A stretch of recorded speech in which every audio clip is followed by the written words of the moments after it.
நீங்கள் செகண்ட் பேபிக்கு பிளான் பண்ணிகிட்டு இருக்கீங்க அப்படின்னா கண்டிப்பாக அது உங்களோட டிசிஷனாக மட்டும் இருக்க மாதிரி பார்த்துக்கோங்க.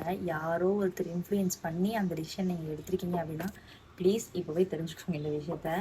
இப்போ வந்து ஒரே ஒரு குழந்தை தான் இருக்குது அப்படின்னா, என்னம்மா இன்னொரு குழந்தை என்ன பெற்றுக்கலையா, பாவம் குழந்தை தனியாகவே இருக்குது, தனியாகவே விளையாடுது, தனியாகவே சாப்பிடுது, இன்னொன்று இருந்தால் அது கூடவே சேர்ந்து விளாண்டுரும், ரெண்டும் சேர்ந்து வளர்ந்துரும் அப்படின்லாம் வந்து சொல்லுவாங்க. ஆனால் நமக்கு முடியலன்னா ஒரு 10 நிமிஷம் கூட பார்த்துக்க ஆள் இருக்க மாட்டாங்க. நம்மளே தான் பார்த்துக்கணும், எல்லாமே A to Z நம்ம தான் பார்த்துக்கணும். நம்ம தான் பெற்றுக்கிறோம், நம்ம தான் பார்த்துக்கணும். ஓகே, நான் அக்செப்ட் பண்ணிக்கிறேன். பட் இருந்தாலும் நமக்கு முடியாமல் இருக்கும்போது யாராவது பார்த்துக்கிட்டா நல்லா இருக்கும்ல, அந்த மாதிரிலாம் ஃபீல் இருக்கும்ல.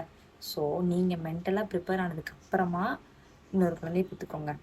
இன்னொன்று என்னன்னா, நம்ம செகண்ட் வேவ் பெற்றுக்கிட்டோன்னா எந்த வாய் வந்து நீ ஏன் இன்னும் பெற்றுக்கலன்னு கேட்டுச்சோ அந்த வாயே வந்து என்ன தெரியுமா சொல்லும், பாரு 2வது குழந்தை பிறந்தானே முதல் குழந்தைய பார்த்துக்கவே மாட்றா, அந்த குழந்தை இழைச்சி போச்சு அப்படின்னு நொய்யின்னு போயிருச்சு அப்படிம்பாங்க. நம்ம முன்னாடியே வந்து நம்ம என்னமோ அந்த குழந்தைய பட்னியாக போட்ட மாதிரியே பேசுவாங்க. ஸோ நீங்கள் மென்டலாக மட்டும் இல்லை, ஃபிசிக்கலாகவும் நல்லா இருக்கீங்க.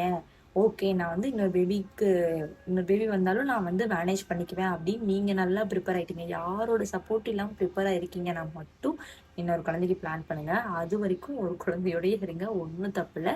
பேசுகிற வாய் பேசிகிட்டே தான் இருக்கும்.